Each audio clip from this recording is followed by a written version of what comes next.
Hello student, welcome back our channel higher developing session.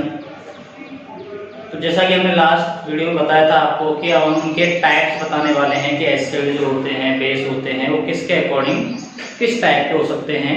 And base ये हमने generally बताए थे, एसिड सोर होते हैं, बेस बिटर होते हैं, तो इतना तो आपको पता है। लेकिन अब हम बात करेंगे कि किस साइंटिस्ट के अकॉर्डिंग इनकी डेफिनेशन क्या क्या है। तो फर्स्ट ऑफ ऑल अपने साइंटिस्ट थे आर्हेनियस, इसलिए इनको जो कॉन्सेप्ट कहा जाता है वो आर्हेनियस कॉन्सेप्ट के नाम से जाना जाता है। आर्हेनियस कॉन्सेप्ट ने एसिड और बेस को किस तरह से डिफाइन किया। तो आर्हेनियस ने बताया कि कोई भी सब्सटेंस जो वाटर में डिसोसिएट करने पे क्या देता है, H पॉजिटिव आयन यानी हाइड्रोजन आयन, हाइड्रोनियम आयन जो देता है, वो सभी क्या होते हैं, एसिड्स होते हैं। तो आर्हेनियस के अकॉर्डिंग जो एसिड होते हैं वो क्या होंगे, acids are substances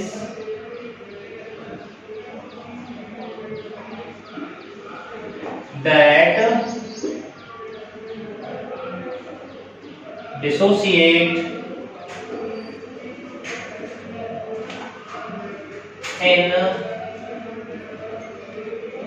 aqueous solution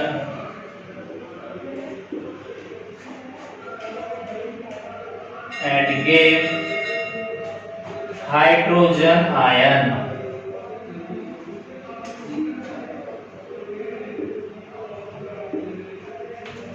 तो आरएनए से बड़ा एसिड क्या हुआ, ध्यान से देखना। एसिड्स आर सब्सटेंसेस यानी एसिड ऐसे सब्सटेंस हैं दैट डिसोसिएट का मतलब होता है घुलने पे टूट जाना। जैसे हमने वाटर में उनको मिक्स किया तो वाटर के अंदर उनके आयन क्या हुए, अलग अलग हो गए। इन एक्वस सॉल्यूशन, एक्वस क्या होता है, ऐसा सॉल्यूशन जिसमें वाटर प्रेजेंट होता है वो कहलाता है अपना एक्वस। अगर वो प्योर फॉर्म में है, जिसमें वाटर की बात करते हैं, ओनली वाटर, तो वाटर जो है वो एक्वस में नहीं आएगा, वो आएगा अपना लिक्विड स्टेट में। लेकिन हमने वाटर के साथ कुछ मिक्स कर दिया तो वहां पे हम क्या लिखेंगे उसके लिए, aqueous solution. And give hydrogen ion, और वो क्या देते हैं, हाइड्रोजन आयन देते हैं। हाइड्रोजन आयन मतलब कि H पॉजिटिव आयन। अब इसको दूसरा नाम भी दिया जाता है, वो है बेटा अपना हाइड्रोनियम आयन। क्या दिया जाता है, हाइड्रोनियम आयन। वो कैसे, सपोज एसिड ले लिया हमने HCl, डिसॉल्व किया उसको वाटर में। डिसॉल्व होने का मतलब क्या है, डिसोसिएट होंगे। वो डिसोसिएट का मतलब है कि जो अपने एसिड हैं उसके क्या हैं, दोनों positive ion and negative ion, it means cation and anion सब क्या हो जाएंगे, अलग अलग। HCl टूटेगा अपना H पॉजिटिव और Cl नेगेटिव, जो कि मिक्स होगा किसके साथ, H2O के साथ। तो हम इसको क्या लिखेंगे, H3O प्लस और Cl माइनस। यानी कि यहां से जो H निकला वो रिएक्शन किसके साथ कर लेता है, H2O के साथ, क्योंकि इससे निकलने वाला hydrogen ion H positive ion वो क्या है, काफी रिएक्टिव होता है, ज्यादा देर तक फ्री नहीं रह सकता आयन। तो तुरंत किससे रिएक्शन करता है, वो वाटर से, और बनाता है H3O प्लस, यानी ये हो गया आपका हाइड्रोनियम आयन। तो आप यहाँ पे हाइड्रोजन लिखिए या हाइड्रोनियम आयन लिखिए, दोनों ही सही है। और साथ में अपना क्या निकल गया है, Cl नेगेटिव। अब बात आती है कि इसने एसिड को बता दिया, इसी के और इसने बेस को भी डिफाइन किया था। लेकिन बेस को जो डिफाइन किया तो बेस किसके लिए कैसे किया, उसमें हाइड्रोक्साइड आयन यानी कि OH नेगेटिव आयन से उसको डिस्क्राइब किया गया था। तो समझ में आ गया बेटा, जब भी हम किसी सब्सटेंस को वाटर में डिसोसिएट करें और अगर उसने हाइड्रोनियम आयन या हाइड्रोजन आयन बनाया तो वो क्या होगा, एसिड होगा। किसके अकॉर्डिंग, आर्हेनियस कांसेप्ट के अकॉर्डिंग। नेक्स्ट है बेटा अपना बेस। लेकिन उससे पहले हम एसिड का स्ट्रॉन्ग और वीक जान लेते हैं कि एसिड स्ट्रॉन्ग और वीक क्या होंगे। तो बेटा एसिड और बेस, तो पहला एसिड है, एसिड होंगे बेटा टू टाइप्स के। There are two types of acid.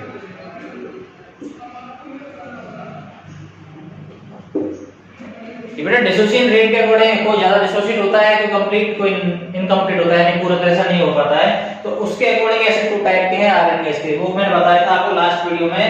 एक तो होता है अपना strong acid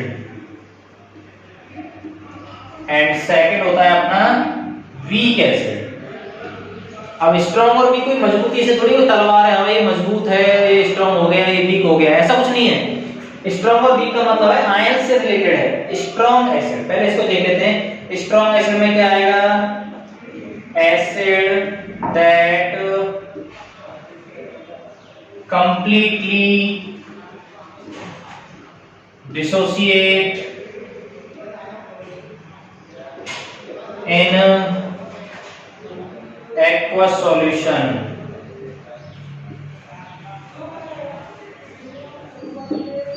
acids that completely dissociate in aqueous solution are called strong acid, are called strong acid। जैसे कि छोटा सा एग्जांपल जो हमने भी लिया था, उसी जैसा एक और एसिड ले लेते हैं H2SO4। जब भी आप इसको किसमें, वाटर में डिसोसिएट करोगे, पानी के अंदर मिलाओगे, तो क्या होगा? ये अपने H पॉजिटिव आयन दे देता है एंड साथ में क्या बनाता है? SO4। ऐसे ना लिखना चाहो, दूसरा तरीका ये भी है आपके पास, इसको लिख सकते हो आप H3O प्लस, और वाटर को डायरेक्ट आप यहाँ पे भी लिख सकते हो कि हमने इसको वाटर में मिक्स किया और अपना हाइड्रोनियम आयन बन गया, साथ में सल्फेट आयन निकल गए। तो इसमें से देखना, पहले इसके पास कितने हाइड्रोजन थे? देखो बेटा कितने हाइड्रोजन है? 2। लेकिन जब हमने इसको डिसोसिएट किया वाटर के साथ, तो क्या इसके पास कोई हाइड्रोजन बचा? नहीं बचा ना। तो इसका मतलब ये कंप्लीटली डिसोसिएट हो गया। तो ये किस कैटेगरी में आएगा? स्ट्रॉन्ग एसिड की कैटेगरी में आएगा, क्योंकि इसके पास कोई भी आयन नहीं बचा है। जितने भी इसके पास H पॉजिटिव है ना हाइड्रोजन आयन थे, इसने कंप्लीटली उसमें दे दिए। तो इसका मतलब ये एक स्ट्रॉन्ग एसिड की कैटेगरी में आएगा। एंड सेकंड है अपना वीक एसिड। अब वीक एसिड क्या होगा? तो इसकी डेफिनेशन लिख लेते हैं। Acids that dissociate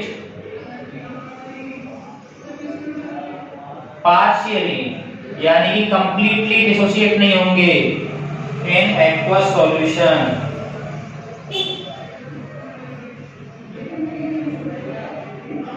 acids that dissociate partially in aqueous solution are called weak acid,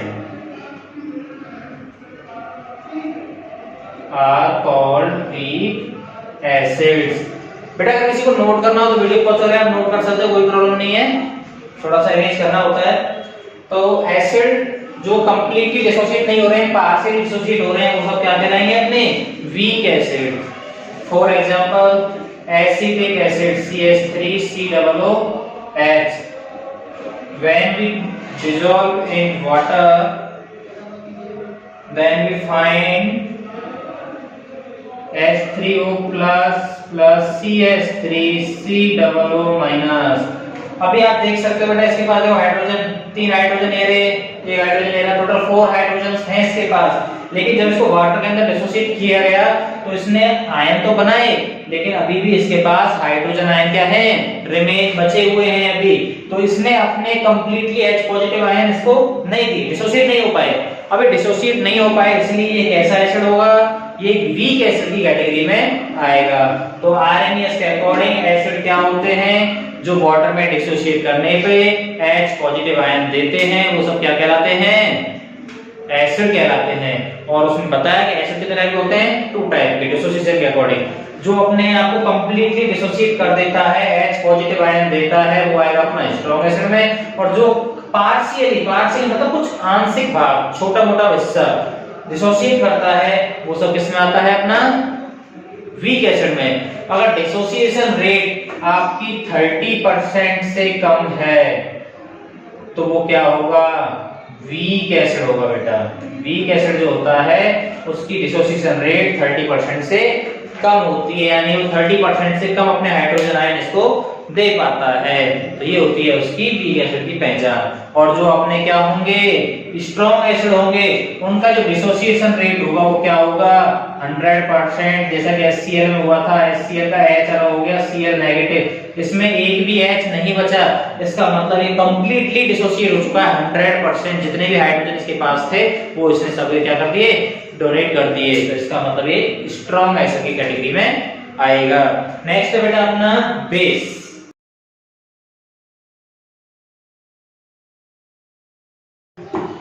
अब बेस की बात करते हैं।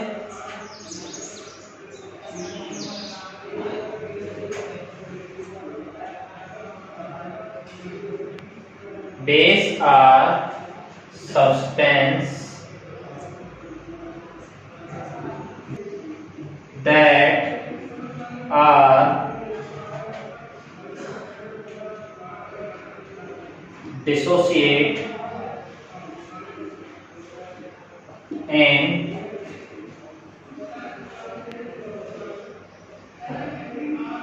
aqueous solution and give OH negative, it means hydroxide ion.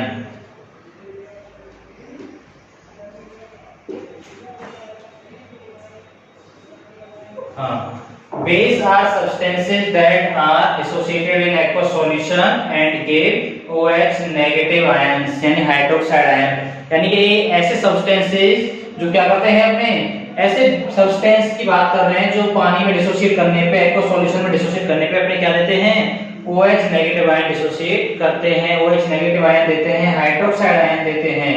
वो सभी क्या कहलाते हैं, अपने बेस कहलाते हैं। अब बेटा बेस इसके अकॉर्डिंग भी दो कैटेगरी में डिवाइड होंगे, लेकिन पहले हम इसको देख लेते हैं। जैसे कि हम फर्स्ट ऑफ ऑल बात करते हैं NaOH की। अगर आपने NaOH को वाटर में डिसोसिएट किया तो आपका Na+ अलग हो जाता है और OH नेगेटिव अलग हो जाता है। तो इसका मतलब हमें क्या मिल गया, हाइड्रोक्साइड आयन मिल गया। और ये हाइड्रोक्साइड आयन हमको मिला, इसका मतलब NaOH सोडियम हाइड्रोक्साइड जो है वो क्या है, एक बेस है। नाम से पता लग रहा है सोडियम हाइड्रोक्साइड, यानी इसमें कौन सा आयन है, हाइड्रोक्साइड आयन है। तो आरएनएस के अकॉर्डिंग जिसके अंदर हाइड्रोक्साइड आयन होता है वो क्या होता है, बेस होता है। और इसके अकॉर्डिंग बेस की कितनी कैटेगरी होती हैं, 2 कैटेगरी होती हैं बेटा। कौन कौन सी, strong base and weak base. दोनों कैटेगरी के बारे में पढ़ेंगे हम। फर्स्ट है स्ट्रॉन्ग बेस। स्ट्रॉन्ग बेस में क्या आएगा, बेसेस दैट कंप्लीटली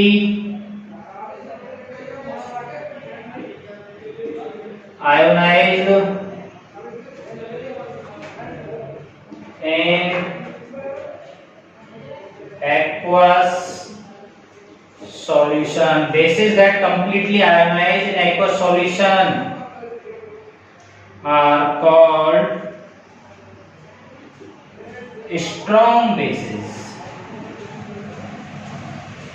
ऐसे बेसेस जो क्या है, एक्वस सॉल्यूशन में कंप्लीटली आयोनाइज हो जाते हैं, वो सब क्या कहलाते हैं, अपने स्ट्रॉन्ग बेस। जिसमें आपके एग्जांपल्स हैं कुछ, NaOH, KOH, यानी सोडियम हाइड्रोक्साइड, पोटेशियम हाइड्रोक्साइड। ये सभी स्ट्रॉन्ग बेस की कैटेगरी में आते हैं। जब हम इनको डिसोसिएट करेंगे तो ये अपने OH नेगेटिव आयन कंप्लीट क्या है, वाटर के अंदर डिसोसिएट कर देते हैं। अगर हम बात करते हैं इनके अपोजिट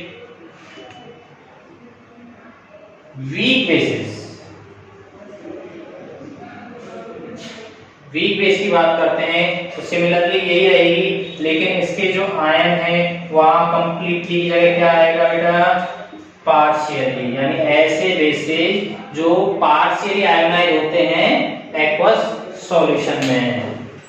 हाँ, वीक बेस क्या होंगे, जो पार्शियली आयोनाइज होते हैं। बेसिस दैट, इसमें क्या आ जाएगा, partially ionise in aqueous solution are called weak base. अब इसके एग्जांपल की बात करते हैं हम, तो इसके एग्जांपल में जैसे कि अपना ले लेते हैं NH4OH, ammonium hydroxide, second calcium hydroxide.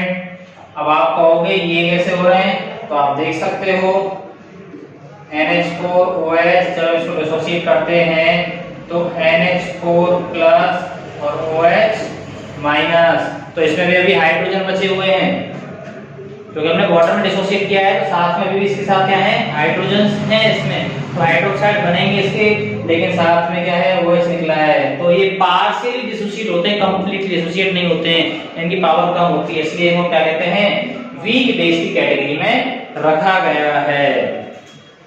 अब हम आगे बात करते हैं, ये था अपना आरएनएस कंसेप्ट जिसके अकॉर्डिंग हमने एसिड बेस को डिफाइन किया था। अब इसका जो सेकंड कंसेप्ट है वो भी हम पढ़ लेते हैं बेटा। अब सेकंड कंसेप्ट क्या है, वो है अपना ब्राउनस्टेड-लॉरी। ब्राउनस्टेड-लॉरी कंसेप्ट, इसने भी एसिड और बेस को डिफाइन किया था। उसने तो hydroxide ion and hydrogen ion को डिफाइन किया था, इसने प्रोटॉन के अकॉर्डिंग डिफाइन किया था एसिड। तो इसने बोला था proton donor species, proton donor species are called acids. अगर हम बात करते हैं बेस की, तो इसमें इसने क्या बोला था, प्रोटॉन एक्सेप्टर, यानी प्रोटॉन लेने वाले, प्रोटॉन एक्सेप्टर स्पीशीज। स्पीशीज बेटा सब्सटेंस की बात हो रही है, species are called bases. Proton donor species are called acids and proton acceptor species are called basic. अब कहेंगे सर प्रोटॉन, तो प्रोटॉन यानी कि जो न्यूक्लियस में प्रेजेंट होते हैं किसी भी एटम के।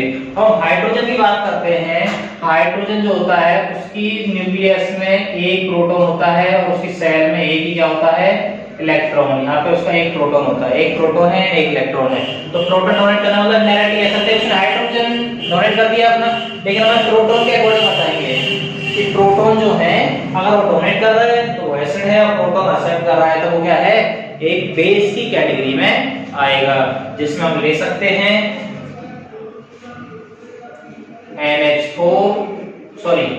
NH3 plus HCl।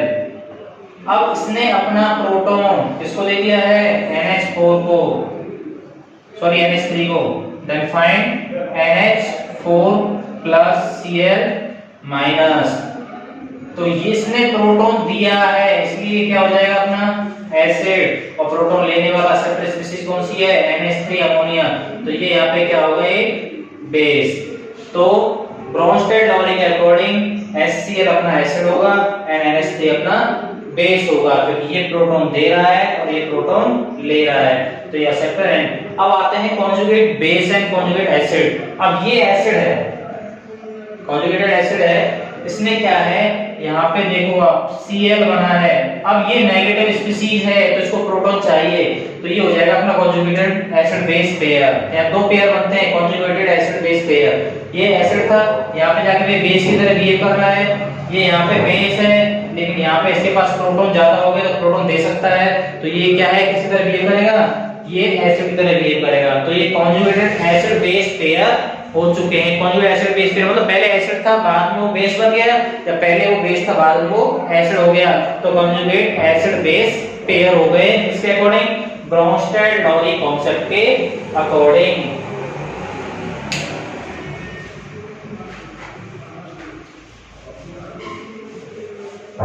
नेक्स्ट है बेटा अपना लुईस कॉन्सेप्ट। ये लास्ट एंड फाइनल है अपना एसिड बेस के डेफिनेशन के लिए। थर्ड है अपना लुईस कॉन्सेप्ट। अब ये क्या होता है बेटा, सेम है पहले की तरह ही है लेकिन थोड़ा सा चेंज है। इसमें आएगा अपना electron, electron acceptor, electron acceptor species are called acids. अगर बेस की बात करते हैं हम तो क्या आएगा, electron donor species are called base। यानी ऐसी स्पीसीज जो इलेक्ट्रॉन को एक्सेप्ट करती हैं, इलेक्ट्रॉन लेती हैं, गेन करती हैं, तो वो क्या कहलाएंगे अपनी एसिड। एंड ऐसी स्पीसीज जो इलेक्ट्रॉन डोनेट करती हैं, देती हैं, वो सब क्या कहलाएंगे अपनी बेस। अब इसमें क्या है, अपने जितने भी पॉजिटिव आयन होते हैं, जैसे सपोज हम NH4 पॉजिटिव की बात कर लें, तो ये क्या है, इलेक्ट्रॉन को एक्सेप्ट करेंगी। ये सभी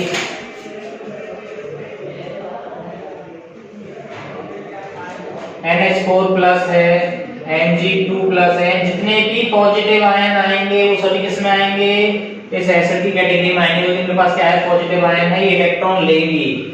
नेक्स्ट है इलेक्ट्रॉन डोनर, जो इलेक्ट्रॉन दे सकती हैं, उसमें आपके एग्जांपल्स में जैसे कि F-, Cl-, इन जितने भी नेगेटिव आयन एनायन जो होंगे वो सब किस कैटेगरी में आएंगे, अपने बेस की कैटेगरी में आएंगे। इनके पास इलेक्ट्रॉन ज्यादा है तो ये इलेक्ट्रॉन दे सकते हैं। तो इसी के साथ आपके एसिड बेस की जो डेफिनेशंस थी कि ब्रोंसेट और गिबन क्या होता है, आरएनएस के अकॉर्डिंग क्या होता है, लुईस के अकॉर्डिंग क्या होता है, वो हमारी इस वीडियो में कंप्लीट हो चुकी हैं। अब हम आपको नेक्स्ट वीडियो में बताएंगे कि कुछ एसिड और उनके नेचुरल सोर्सेज के कुछ एसिड जो हैं अपने ऑर्गेनिक एसिड, वो कहाँ मिलते हैं, अपने स्टमक में कौन सा होता है, नेटल लीव्स में कौन सा होता है, चाय में कौन सा होता है, एप्पल में कौन सा होता है। तो ये सारे एसिड की बात हम नेक्स्ट वीडियो में करेंगे। साथ में इनकी प्रॉपर्टी जो है वो भी हम आपको बताएंगे, फिजिकल प्रॉपर्टी क्या होती है, केमिकल प्रॉपर्टी क्या होती है, किस तरह रिएक्शन करते हैं और रिएक्शन करने पे कौन कौन से कंपाउंड तैयार करते हैं। इसी के साथ हम आपसे विदा लेते हैं। चैनल को सब्सक्राइब करें, शेयर करें और ज्यादा से ज्यादा लाइक भी करें। अगर किसी को प्रॉब्लम आती है तो उसके लिए आप कमेंट भी कर सकते हैं, आपका सॉल्यूशन किया जाएगा। Thank you.